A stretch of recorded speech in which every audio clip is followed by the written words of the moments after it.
What's up, guys? It's Pat, and I'm doing a first look video for King of Kings 3. And this is a free fantasy MMORPG. So we're going to go through the character creation.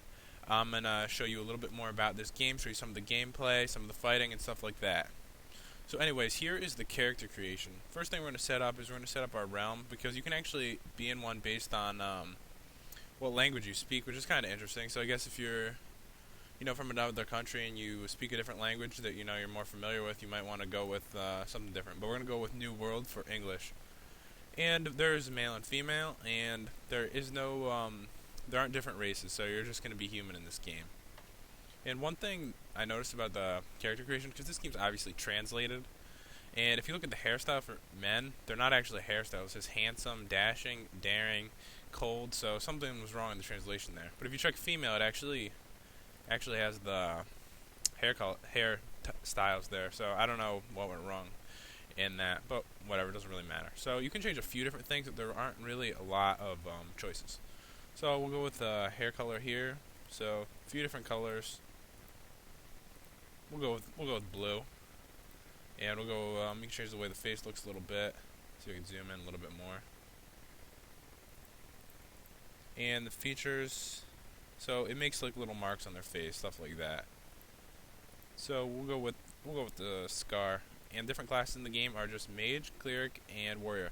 But there's a lot of variety to the classes actually, because you can pick subclasses and stuff like that. So it really isn't just these. So don't worry about that. One of this game's good things is actually that you have a lot of choice with that.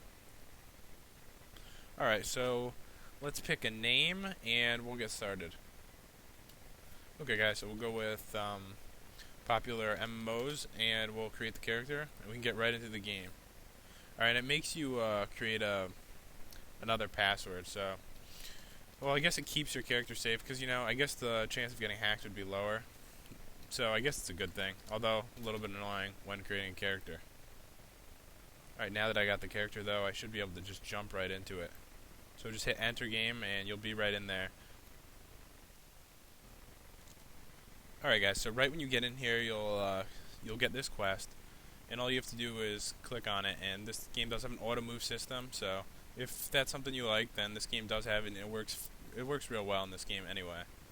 So basically, a lot of the beginning is gonna really be talking, because there's actually some things they need to explain in this game. This game does have some complicated stuff to it. But anyways, I guess while I do some of this talking, I'm going to show you how the map works. The map actually works pretty well. You can see there's all different little icons and stuff on it, but there's an easy way to find all the quests in this game. So if you just get this off all, just go to quests, you can see exactly if they're blinking, you're on that quest, and if they're not, then another square like that, then those are quests you can pick up. And these are some important NPCs in the game, stuff like that. And you could just you switch this to merchants, stuff like that. So there's a lot of important NPCs and stuff in this game, so it's kind of good that they have it set up the way that they do. So the auto move system, really easy. You can either just click on the map like this, and it'll bring you right there, which just looks like this is where we have to go anyway. And we'll talk to this person, which is going to give us a fairy egg, and that's a little companion that you have with you in the game, and it can sell stuff for you, so it is kind of useful. So we'll just grab that, open up the inventory. Alright, I guess it's B. And alright, now we have a little fairy next to us. Take a quick look at that. So yeah, that thing it just helps you sell stuff and stuff like that. It isn't super important or anything like that. Anyways, I'm gonna skip through some of this stuff. Actually, I'm gonna show you a couple things first. One thing that this game, remember I mentioned that it has a really nice talent tree and stuff like that. So if you hit on skills right here, you can take a look at it. And I'm a warrior, so there's going to be your subclass. Your next choice is either going to be berserker, ranger, and knight.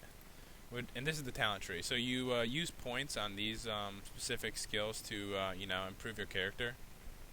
And then when you get to a certain level, I believe it's 50 for the first one. Could be wrong. I think it's 50 and then 100 for the second one. Then you switch to another one. You go either berserker, ranger, or knight. So you can really customize your character the way you would like to, and they're all completely different moves, stuff like that. And then once you get even higher, you can go to these 3 different ones. So there's a bunch of different choices. So every warrior is nowhere near the same. So no matter which one you choose, there's lots of good choices. So this game really does have, like, if you think about it, there's 9 ending choices. So there's really like 27 different classes. I mean, it seems simple at first, but there really is a lot to it. And you can see there's a lot of people around too. I mean, this game isn't like super popular because this is actually the main city of the game, but there's a decent amount of people playing. I mean, I would suggest getting in a guild in a game like this because these games aren't really super popular. Because it's going to be harder to find groups for stuff like dungeons. This game does have dungeons. I believe the first one is at level 20, and one of the problems, though, is since there aren't many people around that level, you know how these Asian games are, where there's lots of like high-level players. It isn't that easy to find groups for that stuff. What this game is really known for, though, is its PvP, but PvP can't be accessed to a higher level, which kind of sucks, because it really should be something that you can start early, since the game is supposed to be based around PvP, which is going to be one of the problems in the game if you ask me. And as you can see, there is a lot of walking around right at the beginning, but at least it gives me a good chance to explain some stuff. And I can go into the pet section right here, and right here it says automatic item selling, so it can sell some of the stuff in your inventory for you. And one of the problems, though, is I believe you need to recharge your pet with some money that isn't that easy to get. And you can actually get some of the money that's like used from the item mall, I believe. So, I mean, but you really have to level up quite a bit. And this game is really like heavily based on questing until you get to the level where you can start PvP, which is a pretty high level. So if you really like PvP, it might be worth it, but you really have to go through a lot in the leveling process on the way. And this auto move system, not everyone likes that. I mean, I don't mind it too bad, but it's kind of helpful in like towns like this. But if you one thing about this game is the world really isn't that large.